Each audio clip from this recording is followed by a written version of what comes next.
Welcome everybody, and thank you for tuning in. And hi, Chris. Good to see you.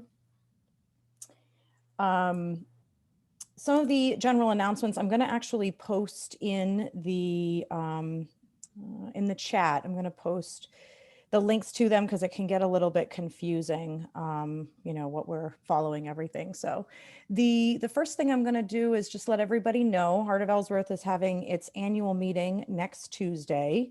And I just posted the link to the Facebook page up in the chat. So feel free to pop on over there, and hopefully you're able to join us on Tuesday on the 26th at 6:00 p.m. for that. Hi, Sarah. The next thing we want to make sure that everybody knows about is the At Your Side grants through Main Street America and Brother International.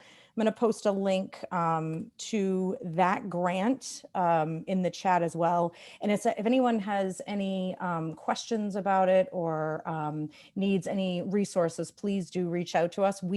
Ellsworth is not listed on the 2020 Google Maps. When you'll figure that out very quickly when you go in to do the research to see if you're eligible to apply for the grant. But we actually will be on their 2021 calendar. Ellsworth was the only community in 2020 that became an affiliate of the Main Downtown Center and the National Main Street Movement. So they haven't gotten around to updating their map yet. And then the last one that we want to make sure everybody knows about is the Maine Department of Economic and Community Development grant program. They are also doing a second round. And here is a link to Shannon Byers' email, as you will need to reach out to our local SBDC business advisor if you're interested in applying for this grant. And then there's a link to more information on the stateofmaine.gov's page. So it looks like, I just want to make sure. All right. Thank you all for tuning in today. And we're going to get right to today's programming because it's sort of a kind of a heavier one, but I think all of you are interested in the second round of the PPP. And so we've brought in Machias Savings Bank to partner with them as we did in the first round. So I'm just going to introduce in general the folks that are from Machias Savings Bank here on the call, and not in any particular order. And then they are going to take away the programming to talk to you folks about the second round. So the first person we have on here is Amanda Tupper. She is the AVP business banker for Machias Savings Bank. There's Amanda waving. The next person we have is Chris Fitzpatrick. He's the Executive Vice President and Senior Lending Officer for Machias Savings Bank. We also have on here Brandon Sear, who's a business banking portfolio manager for Machias Savings Bank. And last but not least, very much so not least, Julie Vidham, who is a Heart of Ellsworth board member and the senior internal auditor for Machias Savings Bank. So thank you, Julie, for all of the working together and getting us to connect to Machias Savings Bank. Really glad we're all here today. Nice to see everybody. So I'm going to lead off here just with a quick overview, but Brandon is our in-house expert and I think maybe a member of the SBA staff, given how much time he has spent with them over the last year. But very pleased to be joining you today. We're happy to be able to join you before. PPP was, in our eyes, a resounding success for the businesses that were able to take advantage of it. Machias was pleased to jump into it early. We did a little over 2,200 PPP loans across the state of Maine, a little over $160 million worth of PPP loans. Did more per employee and more per branch than any other bank in the state. So give you a feel for just how committed we are to it. So we're lined up to do the same thing on the second round, and anxious to be able to share what we know. I will tell you, this is a an evolving program yet again. I see Chris nodding his head and grinning away. Every day we come in and wonder what changes are we going to deal with. Some make it a little easier, some make it a little more challenging, but it is important that we stay on top of everything, and we are putting a lot of information on our website so that we can keep it fresh and in front of everyone. So my part, I just want to say I'm very appreciative of the opportunity for us to be here again.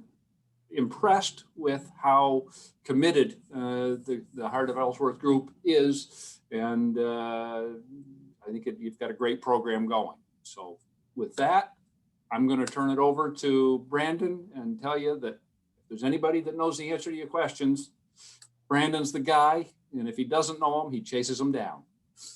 Brandon. Thanks, Chris. I also want to echo that. I appreciate being invited here today to speak to you guys about the PPP program. Hopefully, Kristen set the bar too high for me, but as you said, I've been kind of in the trenches since last spring, working really closely with our SBA folks down in Augusta, and like I said, I have a pretty good feel of the overall concept of the program. But if there's questions that I can't answer off the top of my head, I have the resources to be able to track those answers down and get back to you guys as soon as possible. I'll start with a kind of a quick overview. I'm going to try to share my screen to show you our website, which has a good group of resources on there. It has some checklists and some FAQs that has some good information that might be helpful at a high level. So let me see if I can do that real quick for you guys.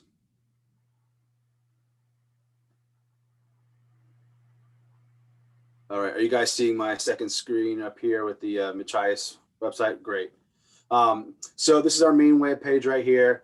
When you go to machiasavingsbank.com, this is what you'll pull up to. At the top, you see a little banner in blue talking about payroll protection program loans. If you click here, that will bring you to information about the second round of funding. And I'm not sure how many of you have gone through round one or are interested in round two, but this kind of brings you to round two of funding and kind of gives you a quick high level of when did we start taking applications. We're currently taking applications now. It gives you some little checklists as far as information that might be helpful for gathering documentation, specific to your payroll, what types of documentation we need to show your payroll expenses over the year. There's a link to do our online application. We highly recommend going through this online channel. Much more efficient, much more user friendly. It allows for some nice back and forth communication. So if you have questions, or if we have questions, we can kind of communicate right through that channel. It's very user friendly. And then with that, we have some current guidance section here, and then some FAQs. So like I said, the first one is when are we taking applications? It's currently open. We start taking applications at the beginning of this week, and we're seeing plenty of applications coming through. So that ball is rolling, and our online application process is working very, very smoothly at this point. How long is this new round of funding open till? It is open till the end of March of this spring, so March 31st, 2021, or until the funds have been used. We've been told many times by SBA that they do not expect funds to run out this round of funding. In round one last spring and summer, it was a mad dash. Everyone was scrambling. Everyone wanted to get in. There was almost a sense of panic that people just didn't want to miss out on this opportunity to get financing. We're being told this time around it's not that case. SBA is confident that they've put enough research and time into what they saw from round one to feel that the pool of funds they've set aside in round two is sufficient to meet demand. That said, they also mentioned that they are open to adding additional funding if for some reason demand burns through all this cash real quickly. Congress has been pretty generous about replenishing those pools of funds. So, but just try to put you guys at ease that funding is there, it's available. There shouldn't be a rush or any uneasiness about worrying about whether you're gonna get in or not, because there should be plenty of funds there for you guys. The next one right there is, so what are some enhancements? Again, I'm not sure how familiar you guys were all in round one. There was different criteria going around, different things about how PPP was treated on a tax basis. Originally, PPPs are non-taxable to start off with. It's not including your taxable income. So you don't have to worry about that from an IRS standpoint, from the federal government. At the state level, however, it is still included as taxable income at the state level.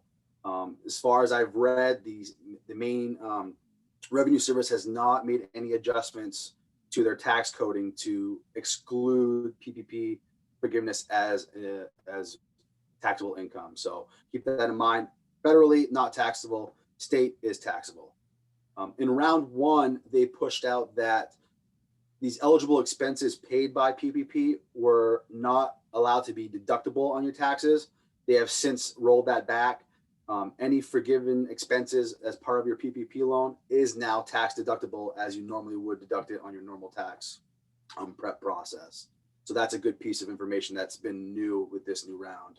And that's also retroactive to anyone that, if you had a loan in round one, that change, affects your round one loan as well as any loans that you get in round two going forward. Repeals of the idle advance. Again, this is kind of more towards if you already had a loan in round one. The idle advance is the advance program that was administered directly from SBA. It was that up to $10,000 advance. It was sold as a here's some, a grant that did not have to be repaid. Throughout last summer, they've kind of made some changes that said, oh, well, now you're actually gonna have to pay that back if you had a PPP. There was some pushback on that because it wasn't the way the initial grant program was structured. So they kind of went back on what the initial promise of that program was. So with this latest legislation, they revoked that. So now if you got an idle advance and a PPP loan, you are not required to pay that advance back at all through part of your PPP process. So that is a grant as it initially intended to be, and which is a welcome change because we had some borrowers that were affected by that, and they were being left with a loan balance when they were not expecting that at all because that's not how the program was initially designed. So they've changed that so you no longer have to repay those idle advances if you did get one of those. Group insurance benefits included payroll costs. Group life, disability, vision, dental insurance benefits are included in payroll costs. That's a question that we get often. The simplified application process for forgiveness, that's a big change that came in round with this new legislation. That is applicable to all round one and round two PPP loans. So anyone that received a PPP loan or will be receiving a PPP loan of $150,000 or less, it is now a simplified one-page application. You are attesting and certifying that you received the funds, you used the funds appropriately, you spent them all on eligible expenses, and you were requesting full forgiveness at that point. The bank will then get that form when you send it to us or your lender, and we do a quick spot check of it, make sure that the fields look like they're filled out appropriately, make sure you guys initialed everything correctly where it needs to be initialed, signed everything, dated everything, and then we submit that to SBA. They've redesigned that to make it much more simplified because initially that's how the program was intended to be, but that was not how they initially rolled it out. So they're kind of finally making good on that promise to make this more of a grant type simplified process for these, especially for these smaller borrowers. So that was a huge change and very welcomed from, I know from our standpoint, but also from our customers' standpoints. Let's see, number 5 here talks about additional non-payroll expenses to be included in forgiveness. So that was a new thing with the new legislation as well. Previously, eligible expenses included payroll costs, mortgage interest, interest on business loans, rents, and certain utilities. Now what they've done is they've actually added 4 more additional classifications of eligible expenses. And just to kind of read off them, just so I make sure I don't misspeak, there's additional operating expenses that include software, cloud computing, HR services, and accounting needs that resulted from businesses having to shift during the pandemic. You've had to make some changes to be able to accommodate, the new work environment you guys are all in. So if you had those additional expenses, you can now roll those into your PPP as well. Property damage costs, due to public disturbances, not covered by insurance. A lot of things happened across the country this summer. So people incur different property cost damages, things like that were contributed to other social events. Now this is kind of being rolled into an eligible expense. Covered supplier costs, again, if you guys work with different suppliers, as far as perishable goods, different things that kind of, that you incurred over the summer, those can now potentially be lumped in there as well. And the big one that we're seeing a lot of is PPE expenses. A lot of people had to buy more materials, more supplies, more things to be able to comply with, the social distancing rules that were mandated over the summer. A lot of people in restaurants built like checkout windows, walk-up windows versus, to be able to allow for that social distancing. Those are all types of expenses that can now be included with your PPP program. So that was a nice little addition as well. Initially in round one, the program started off as an 8-week covered period. And again, I'll back up that the loan was designed to cover 2.5 months worth of your average payroll expenses. So that would have essentially been 10 weeks worth of payroll. And the program rolled out as an 8-week program. The timing of that made it a little bit hard for a lot of businesses to expend that money within 8 weeks. So what they did is they ended up stretching that out to a optional 8 or 24-week period. And now what they've done is they added they've tweaked it again in this new round. It says anyone that has a PPP loan, whether it's round one, round two, you have the option to pick a time frame for your covered period that's 8 to 24 weeks. So you can pick, if 12 weeks is the time that it took you to spend all your money on payroll, you pick a 12-week cover period, and now you just focus on that 12 weeks and gathering your documentation to support that time frame. You don't have to worry about waiting 24 weeks. You don't have to worry about 8 weeks isn't enough. They allow you to pick whatever time frame works for you folks within that range. Because what we did see a lot of with the round one folks was that most people had incurred enough payroll costs within a dozen or so weeks to be ready to apply, but they were a little uneasy about some of the wording of some of the rules about employee fluctuations and things like that they weren't quite sure when they were going to apply for forgiveness because they didn't want to trigger anything or get their loan scrutinized. What this does is it allows you to say, I had my payroll staff, I was fully staffed for the 12 weeks that I used the money. I used up all the money in 12 weeks. And then that's the only period that you have to focus on. And it's the only period that SBA is going to look at. So it just makes it a little easier, a little cleaner, and a little more efficient. Number 4 here talks about some high-level stuff about first-time PPP borrowers. Similar to last summer, first-time borrowers, the maximum loan amount is $10 million or 2.5 times their monthly average payroll, whichever is less. You have to have 500 or fewer employees to qualify. And you can be a sole prop, independent contractors, and any entity type is eligible for that. As far as that goes, there's some new business types that are eligible that they do specify as far as nonprofit organizations. They did include a 501c6 organization. There's certain housing co-ops and different news organizations that they did add. I won't get into the specifics of those because they're more detailed than that. But if you have a scenario or you fall into one of those categories and you're not quite sure, reach out to one of us and we can kind of break down your specific situation a little bit better to make sure that you do qualify for that. Again, I touched on the covered period and I talked about when the program ends already. Second-time borrowers, they've changed a little bit. So if you've already received a loan in round one, you're coming back for it in round two. There's some new eligibility requirements that you have to meet to qualify for a second PPP. They reduced the amount of employees from 500 to 300. So they've tweaked that, and that's across the board. just trying to focus more on smaller businesses and specific industries that were really hard hit last summer, and continuing that they want to try to focus on those smaller businesses. So that's why they kind of reduced that employee amount. Maximum loan amounts are now down to $2 million per, or 2.5 times your monthly average payroll, whichever is less again. Now you have to show that you've had a reduction in your revenues by at least 25% on a quarter-to-quarter basis or an annual-to-annual basis.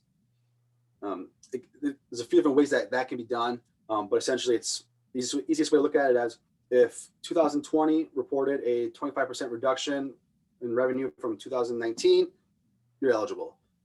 If you want to look at it on a quarterly basis, you can compare Q1 to Q1, Q2 to Q2, and so on. You can't mix and match, and it's all calendar years and calendar quarters. It's another important thing to put out there. You can't take any 3-week period and call it a quarter. It has to be actual followed calendar quarters. Seasonal businesses are again, there was a big change last year to allow for seasonal businesses to better apply for a time frame that better suits their organizational structure and their operations. They are allowed to use a 12-week period to calculate their payroll, because as we know, there's spikes in seasonal businesses, especially in Maine. Summertime is huge, so you're obviously going to incur more costs, have more overhead, things like that during the summer months than you would at other times of the year. So if you were locked into that yearly average, that would drop down your eligibility amounts. Whereas if you use a 12-week period, you're allowed to kind of maximize what you're applying for.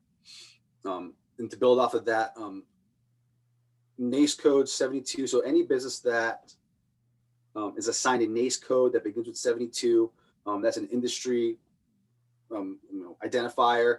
It's on your tax returns. Your accountants should know or be able to help you find that. It should be right on your tax return. And that is the driver for allowing for additional funds for those certain industries that fall underneath that category. Primarily they're restaurants and hotels. Again, those were some of the major affected industries of the pandemic. They took some pretty big hits. So Congress wanted to make sure that those industries would be eligible for additional help. So what they did is if you have a business that starts with a NACE code 72, you're actually allowed to apply for 3.5 times your monthly average in round 2. Previously, it was just 2.5. So they're allowing those industries to get a little bit extra help and a little bit extra financing in the second round, which is really cool and neat that they built that into the program as well. And again, similarly to first-time borrowers, it's the same thing with covered periods. You can pick anywhere between 8 and 24 weeks, whatever works best for your business. And then the program, again, whether it's first-time or second-time borrowers, you're on the same time frame as far as March 31st deadline. NACE code, again, it talks a little bit more detailed on the website about what a NACE code is. And then again, why is it important? It's because anyone that falls within that industry can now apply for additional funding to help out. And then the EIDL, again, that we talked about a little bit earlier, EIDL advances are no longer are being deducted from your forgiveness amount, so you don't have to worry about repaying those. So that's a really quick overview of our website, some of the questions that we have on there, some of the answers that we have on there. It's a really helpful tool. I'll scroll back up here to these first-time borrower checklist, second-time borrower checklist. These are also some helpful things that will be worth looking at if you're interested in applying for a PPP. I'll open up the first-time borrower checklist.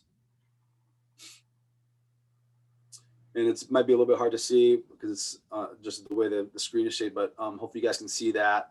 But you're welcome to go to the website and pull it up. But it's broken down, and I won't go through it in detail, but it's broken down as far as general information needed for application questions. It's stuff that you can kind of gather before you start the process, so you're prepared. When you open up the application, you can kind of zip right through it. It's things like the number of employees you had, your NACE code, your business name, your tax ID numbers, the contact information that we need to have on file for it, those types of things. It talks about your required documentation. Again, this breaks down the payroll documentation that's required, and it keeps going into more detail down in this section. And up here, SBA did they did define seasonal businesses in this round. So that's the actual definition of SBA of what they determined to be a seasonal business. So we did include that there to see that way you guys can read that, determine, okay, I do fit this mold. Now I know I can apply using a seasonal method, which is 12 weeks, which better, represents what my operations do. I'll go back to the second time borrower checklist. It should be very similar to the first time, with the addition of they did include the revenue reduction items. So again, and one thing to point out with the revenue reduction items, I do want to say that you are required to provide certain documentation that represents that and proves that you guys did have a reduction in revenue. They did specify that anyone applying for a loan under $150,000, that documentation is not required up front, but we will need it prior to applying for forgiveness. So we do, we highly recommend that if supplying that with your application, it'll just kind of speed things up along down the road. If you're already been going through the exercise of doing the math to figure out if you did have that reduction. So if you're doing it and reviewing things on your end, go ahead and attach it up front. It will speed us up when it comes time for forgiveness. But again, SBA does not require it up front. Anyone applying for a loan over $150,000, you must provide that documentation with your loan application.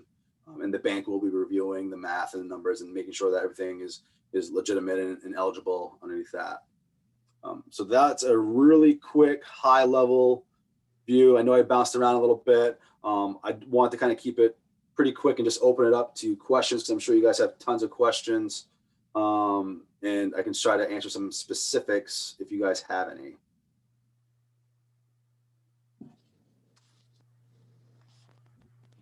On the idle part, this is Julie, Brandon. Is there anything customers had to do specifically for making sure that that is deemed a grant for at this point, or is it just absolutely automatically now all of them are? Automatic. So initially what SBA was doing, because the bank doesn't have that data because it's an SBA program, the idle piece of it, that's all done through the SBA directly. So what they were doing initially was they were backing out those funds. So when we submitted an application, they were cross-referencing on their database, say, oh, well, this borrower also had an idle. They were backing out that money and sending us the difference. So now anyone that happened to, SBA is now going back and sending us funds for that idle balance now, so we can apply it to your loan and pay it off. So it's all happening. The tax treatment for that will be, it's not income for either federal or state purposes, right? Correct. Yeah. If it's tied to your PPP forgiveness, it is not taxable income. It will be taxable on the state level though. So that's one thing. It's still built into your forgiveness of your PPP loan.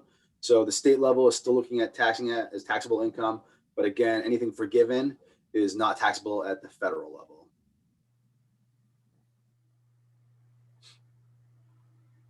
And I'm looking back here, and I think there was a couple questions that were actually emailed over. And let's see here. Well, I know there's one question that came through that was, I did not apply in the first round, as I did not want to take on any potential debt. I would be interested in applying in the second round. How I know that my awarded amount would be forgiven. Again, the biggest thing when you're trying to determine if your loan will be forgiven is you have to use it for those specific eligible expenses. Again, it's payroll expense, mortgage interest, utilities, rents, those new 4 that they added in there. Those are the specific criteria. If you use anything outside of that, you could jeopardize your forgiveness. Another thing to keep in mind is that SBA does require that 60% of your loan funds are used for payroll. If you use less than 60% of your loan funds on payroll, there's a calculation that they could reduce your forgiveness amount proportionally. So that's one thing to keep in mind, that make sure you use at least 60% of your funds on payroll. What we did notice so far with our borrowers going through the forgiveness process is that a majority, most borrowers have incurred well above their loan amounts in payroll expenses. So we're able to apply for full forgiveness solely on payroll expense. Because again, you're getting 10 weeks worth of payroll and you essentially have up to 24 weeks to spend it. That's the easiest way to look at it. So that, you get almost 2.5 times the, amount of time to spend what you have allotted. So 10 weeks worth of payroll, 24 weeks to spend it on. Most borrowers can usually incur enough payroll costs to cover their amount in full. I had a question about. Yeah, go Hey, ahead. this is Nate. So I got a round one loan, and I'm considering whether to apply for round two. That 25% reduction in any quarter of 2020, is that off of gross revenue or gross profit, or off of net profit? It's a gross receipt, gross revenue calculation. So it's essentially your net profit plus cost of goods. Yeah. Okay. Net profit plus, yeah. Okay. I'll have my accountant look at that. I've got a clear, like a 50% decrease in revenue in the first 2 quarters. But profits are, like net profit is pretty flat, but okay. Right. So you should, it's a revenue calculation. So, yeah. So I think from the sounds of it, you should probably be okay. Thanks. Mm-hmm. Brandon, when you have a moment, could you stick your email address or however it's best for folks to be in contact with you if they have further questions afterwards in the chat? Thank you. Definitely. I'm going to do that right now so I don't forget. Thank you so much. While he's doing that, one of the other questions that was sent in before was, we know what the interest rate is that will be charged on this loan if the funds are not forgiven. And it is a 1% interest rate over a 5-year period of time.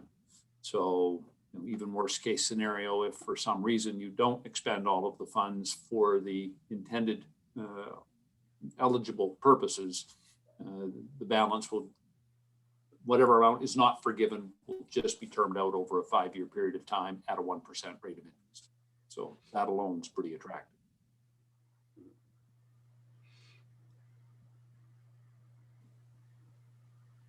Brandon, you mentioned that the expense categories had been expanded for round 2. Does that go retroactively to the round 1 expenses like some of the other things, or no? Yes. Yeah. So they've added that. So if you can go back and show that if you were a round 1 applicant, you can go back that you incurred some of those new expenses within your cover period in round 1, you can use those as part of your forgiveness application as well. So that is retroactive to anyone that's received one previously. I will say too, for any of those that did take round 1 PPPs, we've had just about half of our first round customers that have actually received the funds to pay off their first round. So SBA has moved those fairly steadily through the process. And again, Brandon made the comment that most people are showing enough payroll to fully cover what the amount of that loan was. And that seems to make it very easy for SBA to stamp it and send the money. Exactly. Yeah. Payroll is just, it's a payroll program. So if you have the payroll, it just makes everything simpler across the board. Some businesses just don't incur the payroll expense, so you have to use those other expenses, and that's totally fine. It creates a little bit more work as far as gathering additional documentation, but it's all doable. I just have a quick question. Is there anyone on here who has any questions about first round forgiveness? If they received and are still unsure? I just wanted to kind of put that out there. I feel like that was on the mind of a lot of people during our survey. So.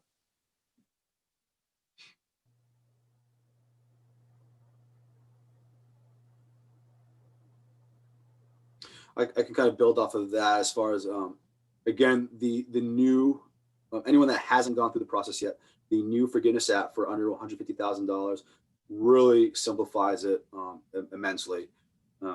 You're not having to supply a bunch of additional documentation showing what you spend your monies on.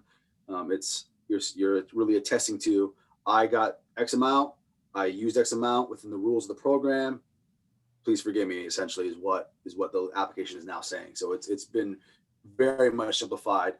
Borrowers that may have jumped into the forgiveness application, a few weeks back and kind of gone through that process, you may have noticed that there was a lot of back and forth. We need this documentation to prove that you paid this and this time frame, all that stuff. That is no longer the case for any of those smaller under 150 loans. So anyone that's been kind of sitting tight and waiting, it's definitely going to work out to your benefit now with this new application. It's going to make things much easier and much smoother for you guys. I will build off that a little bit, though. You are required to maintain your backup support for 6 years, and SBA has been auditing all size loans. So just make sure you have the backup and that it stays with you in your records. So yes, great point, Chris. Thank you. I knew we had our auditor on, so I figured we better be safe. Say those stinking auditors, what are you going to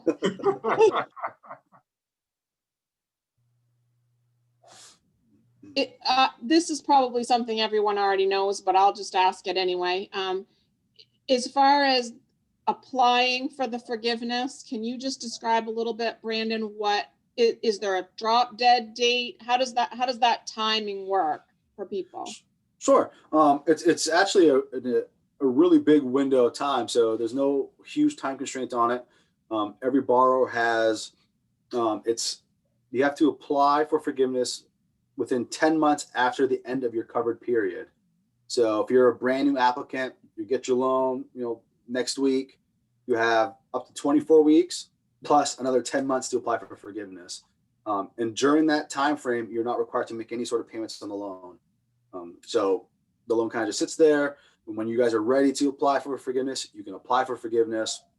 You guys don't really have to do anything within that time frame. So it's up to 24 weeks. If you use a 10 or 15 week cover period, it's whatever that time frame you choose plus 10 months. And SBA does pay the interest through the date of payment. So there's no disincentive in that regard as well.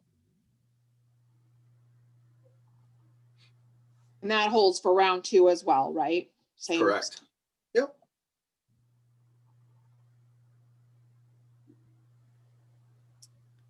Yeah, and just to kind of put that in perspective, I mean, we had even our earliest borrowers from round 1.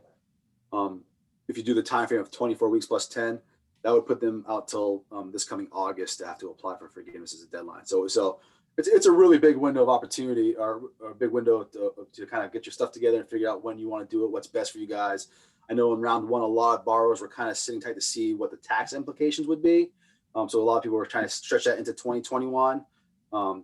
With round 2, it doesn't really matter because it's all going to happen kind of, well, I guess it would matter because you can do the same thing in round 2, whether you want to apply for forgiveness in 2021 or 2022, depending on how the timing of all your dates work out.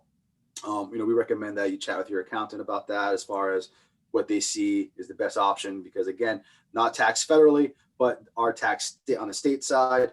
So, maybe worth the chat with your accountant to see, should we apply for it this calendar year or next? But you do have a long time frame to pull the trigger on it. And the IRS has put in place things that you're not going to be able to actually file your taxes until February. Even start filing your taxes this year until February. So there is more to the tax. I mean, they're kind of writing tax stuff as we go, just like the rest of it. So just people like you just said, they may need to wait to just figure out what their best scenario is based on what they hear from their accountants. But Julie, that's an excellent point on the waiting. What we found in the first round is the longer people waited, the more favorable the rules became for the borrower and for forgiveness. So I would anticipate the same thing may be happening here. As what we're finding is SBA under the Act was required by certain dates to get certain things out. So they hurried. And then they come back and they met the deadline to get it out, but then they come back and fix it over the next few weeks. So, right, which is one of the reasons why we kind of asked for a reprieve to give us a little bit more time to have this meeting with you guys is that, SBA issued a start date of this past, week, but they gave us just enough information to make us scratch our heads and wonder, okay, well, now how do we do this? So they've been slowly trickling out information over the since then that allows us to be okay. Now we have details. Now we can actually know how we're going to implement the program. So again, SBA is good at throwing out information just enough to kind of pique people's curiosity, but not actually give us the details. So there's always more to come with SBA, but as Chris says, usually waiting usually works out better because it gives us more time to clarify, gives them more time to clarify. They can make adjustments that are always in the benefit of the borrower. I haven't really seen too many adjustments that have not benefited the borrower. And I think it's likely the Internal Revenue Service is going to have some changes because of a new administration, and just, this is the first time they've had to deal with all this in the tax year 2020 is the first of it. So we'll see how that shakes out. But the one thing I knew of is that you can't even apply, do your taxes until February now. So. I did just put the SBA website for the PPP up there. They are constantly updating questions and various other rule changes. So that's available for you as well if you'd like. Chris, thank you for putting that resource in there. I didn't even think to do that. I might be able to get a CPA on or two after.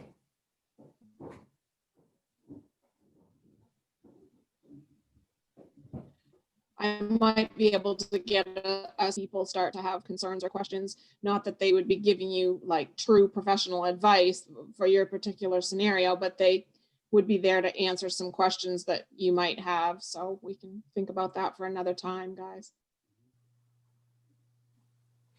Thank you, Julie, and thank you, Chris and Amanda and Brandon. I think folks probably should feel very connected with about this. It's very confusing. I can say from having applied for Heart of Ellsworth the first time around, and I definitely want to thank Amanda for holding our hand on that one. she was great about that. So greatly appreciate that. And we did lean on our bookkeeper and our accountant a bit as well. So if folks are needing to be connected to folks in the community as far as accountants and bookkeepers go, please do also let us know. It's a tough time of year to start a new relationship with those folks, but I'm sure some people are definitely looking to connect, and new clients are something that they're always looking to expand. So I do just want to put out there, if there are any other questions for any of the representatives from Machias Savings Bank on here, please feel free to speak up or stick them in the chat. Or if you think about them after the call, feel free to email me or email them directly. Actually, Amanda, did you stick your, you did, great. Amanda's email address is in the chat as well. And if I can find it quickly, I'll stick it down below if anyone joined us afterwards. Thank you, Amanda. Yeah, so thank you so much, everybody. I guess I just want to leave some time to, oh, thanks, Amanda, for putting your phone number in there too. That's great.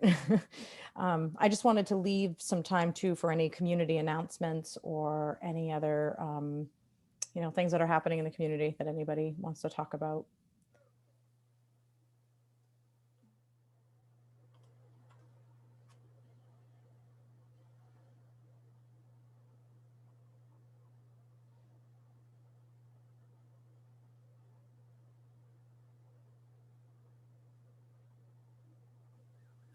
Okay, well, barring that we have none, we will be posting this recording up on our YouTube page and letting folks know that this resource is there. If you know of anyone who was not able to attend today, they had a scheduling conflict, again, feel free to connect them to us, and we're happy to pass on a connection if needed to Machias Savings Bank or emailing directly.